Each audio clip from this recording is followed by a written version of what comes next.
Welcome to Intentional Divorce Insights. I'm Leah Hadley, certified divorce financial analyst, accredited financial counselor, and the founder of Intentional Divorce Solutions.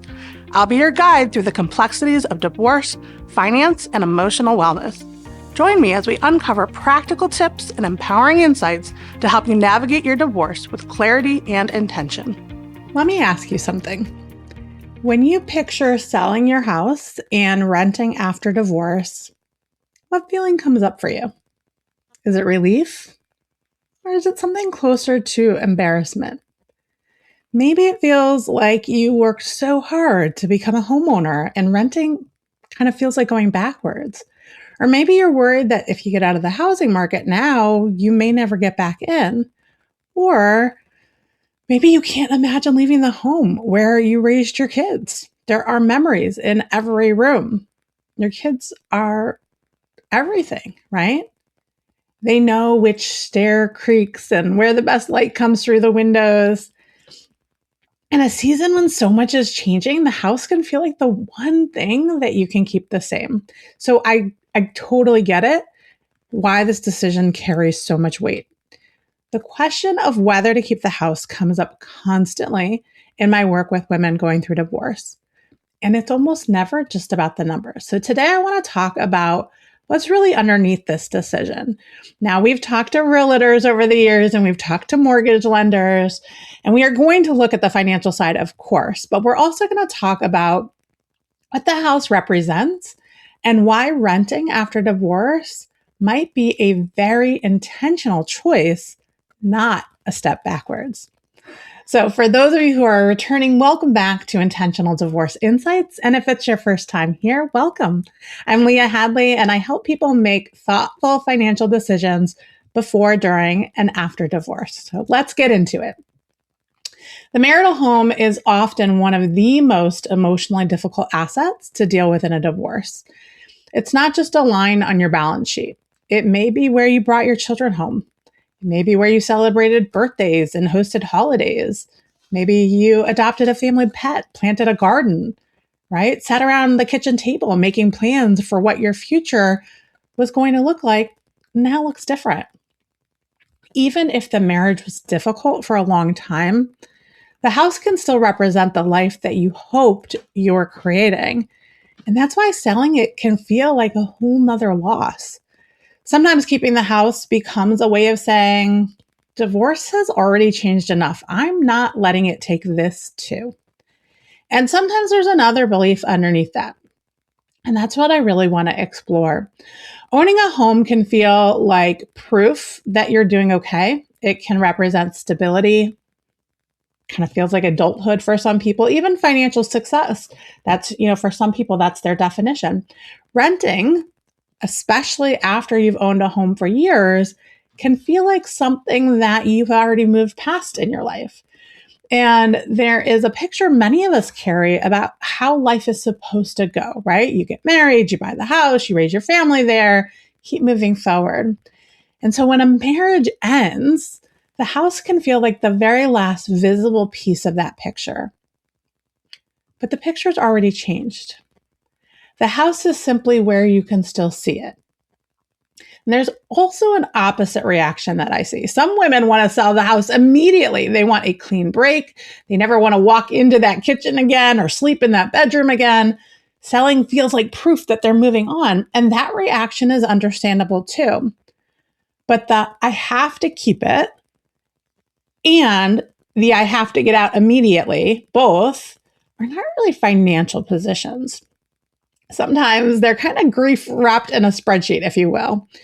You are absolutely allowed to grieve the life that you expected. And I hope and encourage you to grieve the life that you expected. And you're allowed to feel attached to the house. You're also allowed to want to leave it behind. There's nothing wrong with any of those things. What we need to do, though, is separate those feelings from the financial question long enough to make sure that the decision that you're making is actually going to support you going forward. When someone tells me she can afford to keep the house, one of my first questions is, what are you including when you say you can afford, right? Most people, when they make that statement, are looking at one thing, and that's the mortgage payment. But the mortgage payment is only part of the cost of owning a home. There's property taxes, homeowners insurance, utilities, general maintenance, landscaping, repairs, right? Maybe there's HOA fees depending on where you live. And then there's the expenses that don't happen every month, but they still need to happen, right? That roof that may need to be replaced. We had to replace our air conditioning this summer. Sometimes the basement floods in certain areas, right? The refrigerator dies 2 weeks after you just replaced the washing machine, right? Now, during the marriage, maybe you had two incomes to absorb those expenses. Maybe your spouse handled certain repairs or knew who to call when something broke. If you haven't heard my story about the lawnmower, I'll link an episode where I share my own story about learning about lawn maintenance after my divorce. But after the divorce, the financial responsibility and the mental responsibility, they're going to belong to you, right? And I'm not saying that to discourage you from keeping the house. I want to be very clear about that. There are plenty of women who keep their homes after a divorce and are very happy with that decision. I just want to evaluate the whole responsibility, not just the mortgage payment. We also need to look at what you could potentially be giving up in order to keep it. So let's say there is a significant amount of equity in the house. Your spouse is entitled to a portion of that equity. So you may need to trade other assets in order to keep the home. So for example, are you considering giving up retirement savings? Are you giving up cash or other kinds of investments? Will you end up owning a valuable home but having very little money available for emergencies or to fund your future goals? This is what people mean when they're talking about being house rich and cash poor. Your financial statement may look good because the house has a lot of value, but as we all know, home equity doesn't buy groceries or pay for an emergency repair unless you borrow against the house or you sell it. So a house can absolutely be an important asset, and it can also make your financial life very rigid if too much of your net worth is tied into it. So I want to talk about renting honestly, because it has its disadvantages too. You're not building equity on the property. Your landlord could increase the rent. The owner could decide to sell. You may have to move at a time that you didn't choose. And yes, there is risk that home prices could rise while you're renting, making it more expensive to buy later. Those are absolutely all valid concerns, okay? But renting also gives you something that can be incredibly valuable during a transition. It gives you options. If the air conditioning stops working, you call the landlord, right? If your income changes, you may be able to move somewhere less expensive when your lease ends. If you realize that you want to live closer to family, or maybe you want to change school districts or move to another state, you're not trying to sell a house before you make that change. Renting can also give you time to figure out what you actually want, right? The first house you choose after divorce doesn't have to be the house you live in for the rest of your life. Now, you may not know yet what your post-divorce routine will look like, and that's totally normal. You may not know exactly where your income's going to settle. If you have children, you may not know how your parenting schedule is going to affect where you want to live. You may not even know what you like when you're choosing only for yourself. Renting for a year or two can give you room to learn those things. It is absolutely not wasted time. It's space. It's time for gathering information. It could be a bridge between the life that you had and the life that you're creating. Now, there are plenty of online calculators that will tell you whether it is financially better to rent or buy. And yes, those calculators can be helpful, but they usually assume something that may not be true during or immediately after a divorce. Those calculators are assuming that your life feels stable, okay? They assume you know how long you're going to stay in a place. They assume your income's going to remain relatively predictable, right? They assume you have the money and the bandwidth to deal with repairs and to deal with maintenance. Now, during a divorce, you may not have those answers yet. Your final support amount might still be uncertain. You may be returning to work, or you may be changing careers. Maybe you're building a business, and your kids' needs may be evolving. You might think you want to remain in the community and then realize a year later you want to be closer to family. That does not mean that you're failing to plan. It means that you're in a season of transition. Now, sometimes people believe that buying a house will make them feel stable again, but buying into instability doesn't necessarily create stability. Now, sometimes it turns a flexible problem into a very expensive and inflexible one. If you buy a house and realize 2 years later that you can't afford it or you don't want to live there, you may have to sell under pressure. You may not get to choose the timing, and the costs of buying and selling can take a meaningful bite out of whatever equity that you potentially could have built. Now, on the other side, if your income is steady, you have healthy cash reserves, you know where you want to live, and you expect to stay for many years, homeownership may make perfect sense.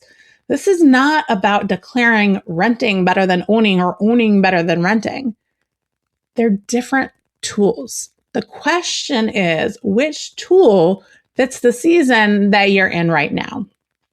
Before you start scrolling through listings or telling your attorney that you absolutely have to keep the house, I want to encourage you to sit with some questions. And I really do mean to write down your answers in this case. So I'm gonna take my time, and you can obviously, listen to this again. But first, how long can you realistically commit to living in this location? The first one, how long can you realistically commit to living in this location? And I want to be clear here. I'm not talking about how long you hope to stay. How long can you actually commit? I want you to think about your work, your kids, parenting arrangements, aging parents, anybody else who might be depending on you, and whether you might want to relocate once the divorce is behind you. Home ownership usually works better when you have time to stay and let the financial benefits develop. If you're not sure where you want to live 2 or 3 years from now, pay attention to that uncertainty, okay? Because that's really important and it's telling you something. The second question, what might your income look like 2 years from now? Again, what might your income look like 2 years from now? It's easy to build a plan around the best possible version of the future. But what if support changes? What if your business grows slower than you expected? What if you need to reduce the hours that you work?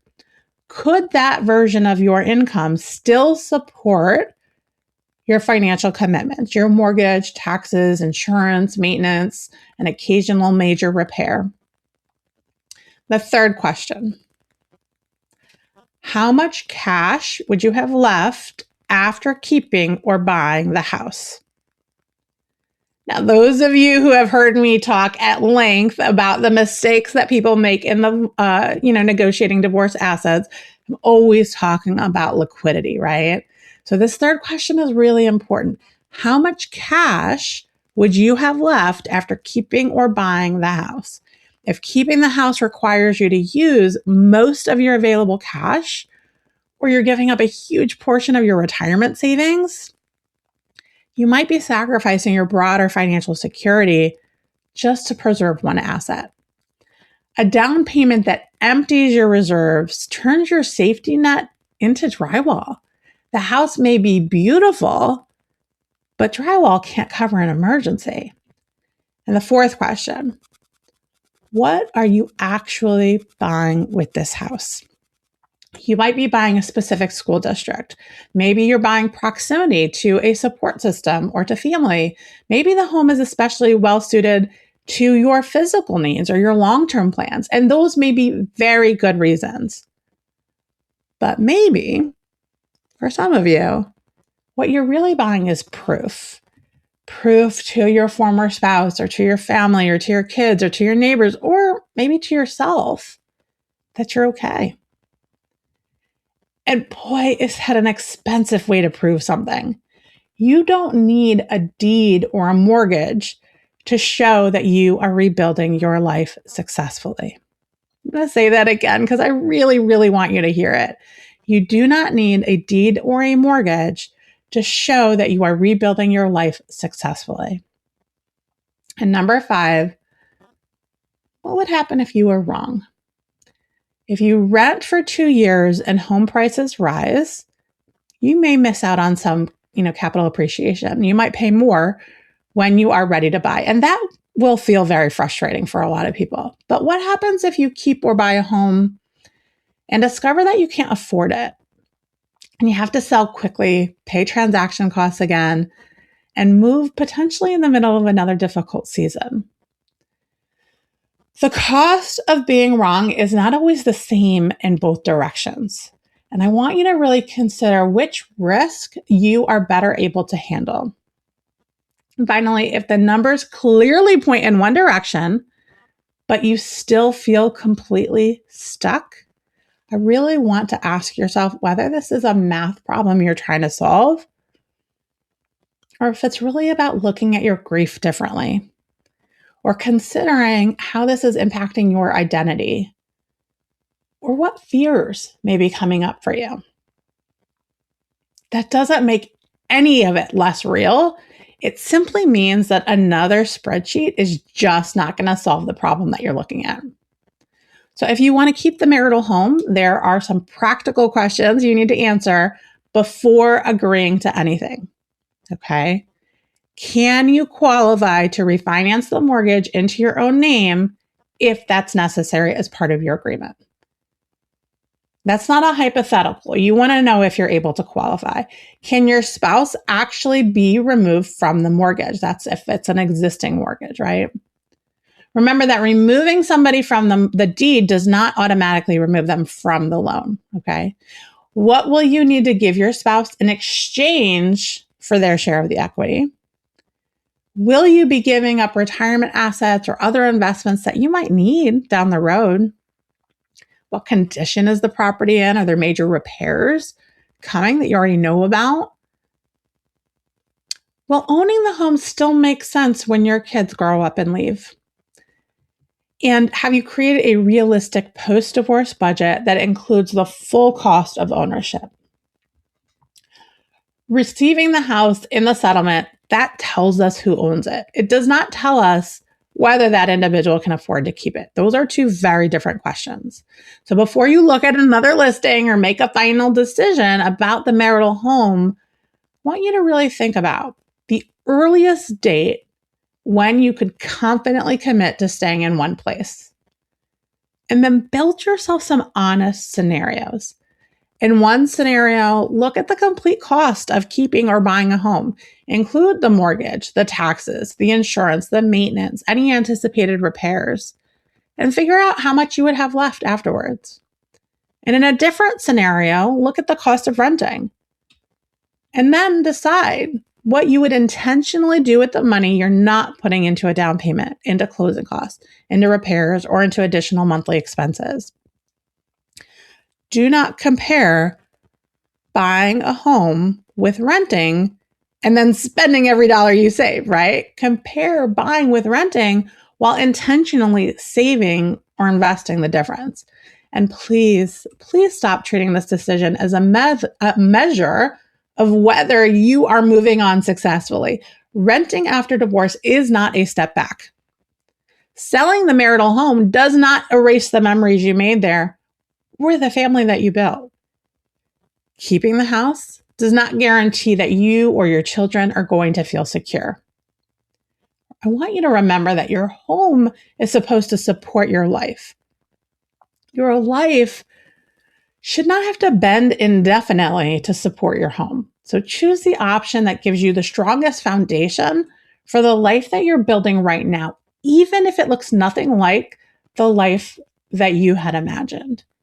And if you're trying to decide whether to keep the house, sell it, rent for a while, buy something new, you do not have to make that decision based on fear, pressure, or what everyone else around you thinks. This is a conversation that has come up so often in our Empowered Sisterhood community as our members are working through the transitions they're experiencing in their life. We look beyond whether you can technically make the mortgage payment. We help you understand how the decision could affect your cash flow, your retirement, your financial flexibility, and the other goals that you have for your future. You can learn more about the Empowered Sisterhood, watchherthrive.co, and I will include a link in the show notes as well. Now, if you know somebody who is struggling with what to do about the house, I really want to encourage you to share this episode with her. Sometimes the most helpful thing we can hear is that we're not failing simply because our next chapter looks different. Until next time, remember that moving forward doesn't mean preserving every piece of the life that you had. It means making intentional decisions that support the life that you are building next. Thank you so much for listening, and I look forward to talking with you next week. Thank you for joining me on Intentional Divorce Insights. It's a privilege to share this time with you. I hope each episode offers valuable guidance to navigate your journey. If you find our content helpful, please leave a review to help others discover the benefits of intentional decision-making in divorce. Until next time, take care and continue to embrace your path with intention.